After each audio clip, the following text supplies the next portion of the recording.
Oke, assalamualaikum warahmatullahi wabarakatuh. Kembali lagi di channel Abi yang akan membahas seputar dunia teknologi. Nah, kali ini kita akan membahas tuntas aplikasi OBS. Nah, mungkin untuk YouTuber pemula atau seperti saya ini yang masih bingung gimana cara setting saat kita lagi live streaming atau record biar kelihatan bagus dan berkualitas videonya. Nah, jadi teman-teman yang baru berkunjung di channel ini, mungkin masih ada yang belum subscribe. Boleh di subscribe, like, dan share sebanyak mungkin ya teman-teman untuk meningkatkan kualitas di channel ini juga. Oke, langsung aja kita masuk ke dalam aplikasi OBS ya. Di sini udah terlihat aplikasi OBS yang saya gunakan itu aplikasi OBS Studio yang versi 25.0.8 yang 64 bit. Jadi di sini saya menggunakan aplikasi OBS Studio yang versi terbaru. Nah, jika teman-teman yang belum menginstal atau mendownload aplikasi OBS, bisa langsung aja masuk ke dalam Google Chrome-nya. Terus tulis OBS Studio. Terus di sini langsung aja download sesuai dengan sistem operasi teman-teman ya.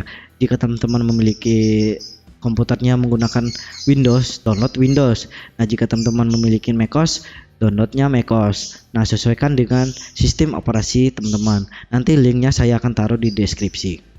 Oke, langsung aja kembali lagi di aplikasi OBS-nya. Nah, gimana cara menggunakan atau men-setting supaya video kita berkualitas dan bagus saat kita live streaming dan record ya teman-teman. Langsung aja masuk di dalam setting.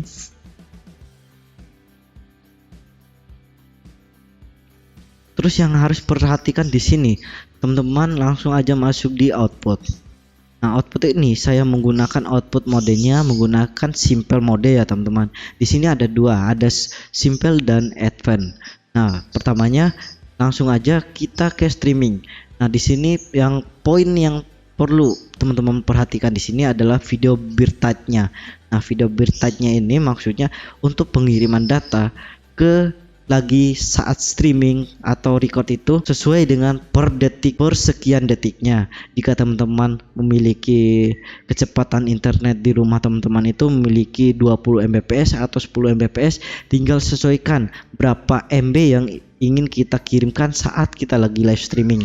Contohnya di sini saya menggunakan 2000 Mbps. Jadi sekian detik yang akan dikirim saat lagi live streaming itu menggunakan 2 Mbps ke lagi live streaming. Jadi jika kita setting tambah besar seperti menjadi 6000 di sini, maka semakin bagus hasil kualitas video kita saat kita lagi live streaming. Begitu teman-teman. Jadi di sini intinya sesuaikan dengan kecepatan internet teman-teman yang di rumahnya. Nah, jika di sini saya menggunakan 20 Mbps, jadi saya menggunakan 2000 Mbps saja. Jadi 2 Mbps itu maka sekian detiknya akan terkirim 2 Mbps saat kita lagi live streaming. Begitu teman-teman. Jika tambah besar tapi internet koneksi di rumah kita kecil hanya 10 Mbps, kita menggunakan 6000, 5000, 4000 itu gak sesuai, malah jadi patah-patah saat kita lagi live streaming. Gitu teman-teman. Untuk encode-nya saya menggunakan hardware tambahan di komputer saya. Nah, jika teman-teman tidak memiliki hardware tambahan di komputernya, bisa menggunakan software aja teman-teman. Sesuaikan dengan spesifikasi komputer maupun laptop teman-teman. Nah, untuk video bitrate-nya saya menggunakan bawaan standar aplikasi OBS. Terus di sini sebenarnya sebelum masuk di situ itu belum dicentang ya teman-teman. Di sini teman-teman boleh dicentang, terus ini juga dicentang, dan encode presetnya sesuaikan dengan spesifikasi komputer maupun laptop teman-teman. Nah, jika tambah besar di sini, tambah naik ke atas sesuaikan komputer dan laptop teman-teman tinggi atau speknya dewa, bisa ultra fast aja ya teman-teman biar mantap hasilnya. Nah, jika teman-teman memiliki laptop atau komputer yang kentang, bisa mulai dari bawah ini, misalnya dari sangat kentang, lumayan kentang, dan mulai bagus dan sesuaikan urutan dari jelek sampai bagusnya. Begitu teman-teman. Saya menggunakan di sini, saya komputernya menggunakan 1070. Gitu teman-teman, saya menggunakan supervise aja teman-teman.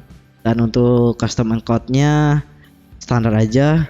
Dan di sini saya menggunakan record ini OBS ya teman-teman. Jadi tidak bisa disetting karena udah dijalankan programnya di sini. Karena video ini saya menggunakan record di aplikasi OBS ini ya teman-teman. Jadi lihat aja hasilnya, ya lumayan bagus di sini. Nah, di sini saya akan sedikit menjelaskan untuk recordnya. Nah, recordnya di sini saya pindahkan ke file local disk F ya teman-teman. Nah, di sini standarnya menggunakan local disk C langsung di video, dan saya pindahkan ke local disk F. Dan di sini saya nggak centang, dan di sini sesuai dengan yang recording quality ini hampir mirip dengan yang di sini ya teman-teman. Di sini jika teman-teman lebih tinggi tambah bagus, yang sesuaikan dengan komputer, misalnya komputer teman-teman kentang ya pilih sesuaikan dengan komputer teman-teman. Dan di sini saya formatnya ada VLV, ada MKV, MP4 dan ada yang lainnya lagi. Sebenarnya di sini defaultnya VLV, tapi saya rubah menjadi MP4. Kenapa saya rubah di situ? Karena biar mudah saat kita masukkan video kita ke dalam Adobe Premiere, bisa terbaca filenya.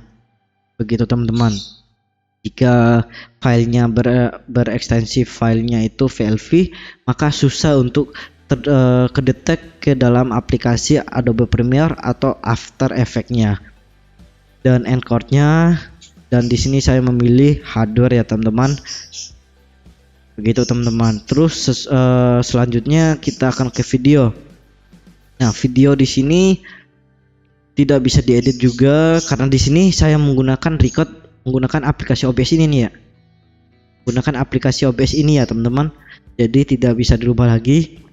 Oke, langsung aja kita setting. Di sini resolusinya saya menggunakan sesuai lebar monitor saya. Jika teman-teman memiliki lebarnya 1780 per 720, sesuaikan dengan resolusi komputer atau layar teman-teman. Begitu.